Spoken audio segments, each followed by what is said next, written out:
You have been taught that your mind is a kingdom, and you, your conscious self, your ego, are the king on the throne. You believe that your will is absolute and that every part of your kingdom should obey your command. When it does not, you assume there is a rebellion, a weakness in your rule. You know this feeling intimately. It is the promise you make to yourself in the clear, quiet light of morning. Today will be different. Today you will be patient. Today you will be disciplined. Today you will not react. You feel a sense of resolve, a feeling of control. You believe you are the master of your own mind. And then the moment arrives. A critical comment from your boss. A specific tone of voice from your partner. The familiar lure of an old habit. And in an instant, the clear, quiet morning is gone. A hot wave rises from your chest. A fog descends upon your mind, and you are no longer the person you were just an hour ago. You say the thing you swore you would not say. You do the thing you swore you would not do. Later, when the fog lifts, you are left with a familiar and bitter taste, shame. You ask yourself the same question you have asked 1,000 times before. What is wrong with me? Why do I have no willpower?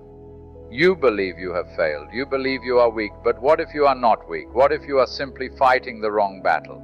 What if your willpower did not fail? What if it was never in control in the first place? To understand this internal conflict, you must first abandon the modern myth of willpower. You have been taught that your mind is a kingdom, and you, your conscious self, your ego, are the king on the throne.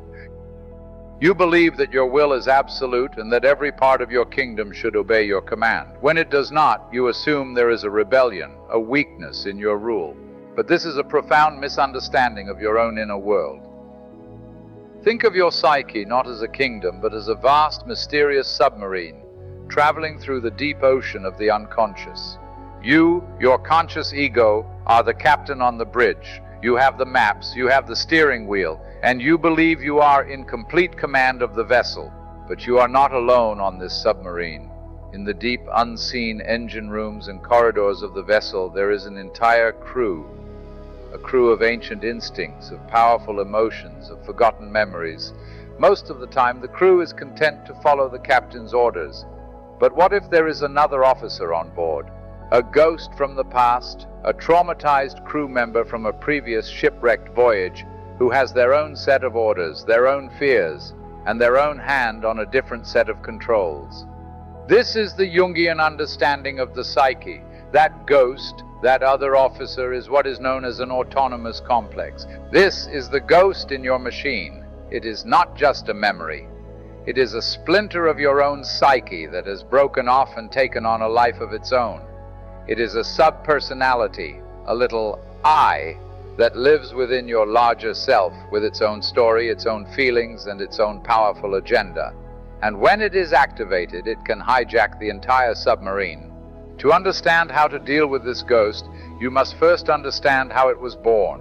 A complex is almost always formed around a moment of intense, overwhelming emotional experience. It could be a single traumatic event, or it could be a chronic wound from your childhood, a persistent feeling of not being good enough, of being abandoned, of being unsafe. Imagine you get a deep wooden splinter in your skin. The initial wound is the painful event. But what happens next is crucial. Your body's natural response is to protect the area. It becomes inflamed, sensitive, and a hard, painful knot of tissue forms around the foreign object. This inflamed protective knot is the complex. The original splinter may be small, but the complex around it can become large, painful, and highly sensitive to the slightest touch. This is what happens in your psyche. The painful memory is the splinter. The knot of intense emotions, related thoughts, and defensive behaviors that your psyche builds around it is the complex. The I'm not good enough complex. The I will be abandoned complex. The world is a dangerous place complex. This complex is not just a passive memory. It is an active, charged bundle of energy. And it lies dormant in the unconscious, like a hidden landmine, waiting for the right pressure to be applied. The trigger is the moment in the present that touches the old buried wound. It is often something small, something that a person without your specific history would barely notice. A slightly critical tone of voice, a delayed text message, a look of disapproval from a stranger. For a person without a landmine in their field, this is just a normal step. But for you, this small, innocent step lands directly on the hidden trigger, and the result is not a small reaction. It is an explosion of rage, of fear, of sadness that is completely out of proportion to the present event. This is the moment of possession. The complex has been activated. When you are in the grip of a complex, you are no longer the captain of your own ship. The rational, conscious you has been locked out of the control room. The ghost is now at the helm. The traumatized crew member from the old shipwreck is now steering, and they are not reacting to the calm seas of the present. They are reacting to the terrifying storm of the past. You are no longer a 40-year-old adult in a safe conversation. You are a 7-year-old child, terrified of being abandoned. You are no longer a competent professional receiving minor feedback. You are a shamed teenager being told you are a failure. In this state, your willpower is useless. Telling yourself to calm down is like a passenger on a hijacked plane telling the hijacker to please land safely. You are not in control. And later, when the captain, your ego, is finally allowed back on the bridge and sees the wreckage, his first mistaken instinct is to blame himself. I failed. I lost control. I have no willpower. But you did not lose control. Control was taken from you by a part of your own mind. So what is the way out? How do you deal with a ghost in your own mind? You must understand this crucial truth. You cannot fight a ghost. Trying to use willpower to suppress a complex is a futile and exhausting battle. It is like trying to hold a beach ball underwater. It takes an immense, constant effort. The moment your attention wavers, the moment you get tired, the ball shoots up to the surface with even greater force. Your willpower is the desperate effort to hold the ball down. The explosion of the complex is the moment the ball erupts from the water. The goal is not to defeat the ghost, but to see it, to make it conscious. The work is not an exorcism through force, but an integration through awareness. This is a practical 3-step process of turning to face the ghost. First, you must identify the pattern. You must become a detective of your own reactions. When you have that disproportionate emotional explosion, you must learn to pause after the fact and ask, what was the trigger? What story did that trigger activate? What is the familiar feeling that I am experiencing right now? You start to see the landmine not after you've stepped on it, but you begin to recognize the shape of it in the field. Second, you must personify the complex. You must give the ghost a name, an image. This is a crucial act of separation. It is not, I am an angry person. It is, the angry part of me, the inner critic, has taken over. It is not, I am worthless. It is, the voice of the abandoned child is very loud right now.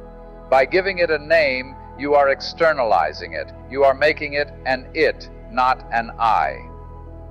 Third, and most importantly, you must begin the dialogue. This is the process of active imagination. You do not shout at the ghost. You do not try to banish it. You treat it with respect as a lost and wounded part of your own being. This is like dealing with a real haunted house. You don't get rid of the ghost by burning the house down. A wise person finds out why the ghost is haunting the house. You listen to its story. You learn what it needs. Perhaps it is just a lost child who wants to be seen. Once its story is heard and its needs are understood, the ghost can finally be at peace. It becomes a part of the house's history, not a terrifying force in its present. You can do this in your quiet moments. You can write in a journal. You can speak to it out loud. You ask the inner critic, what are you so afraid would happen if you didn't judge me? You ask the abandoned child, what do you need to feel safe right now? You listen to their stories. You offer them the compassion and understanding that they never received when the original wound occurred. When you do this work, a miracle occurs. The ghost does not disappear. It integrates. The splinter that was a source of constant inflammation and pain is slowly dissolved into the body of the psyche. The energy that was trapped in the complex is released, and it becomes available to you as conscious strength. This is the path of liberation. The sign that the work is succeeding is not that the old triggers disappear. It is that when the trigger occurs, a new space appears. It is the difference between an automatic reflex and a conscious response. When a doctor taps your knee with a hammer, your leg kicks. There is no choice. That is you, in the grip of a complex. But when you have made the complex conscious, the trigger is like someone gently placing a hand on your knee. You feel it, you notice it. But you now have a moment, a sacred pause, where you can choose whether to kick or not. This is the return of choice. You are no longer a puppet, pulled by the invisible strings of your own ghosts. And it is here that you discover the true meaning of will. True willpower is not the brute force of the ego fighting the unconscious. It is the wisdom that comes from a conscious partnership between the ego and these once hidden parts of the self. The captain is no longer arguing with a ghost in the engine room. He is working with his experienced and finally understood crew. You are no longer a house divided against itself. You are a single, integrated whole, finally at peace in your own home, or peace in your own home, or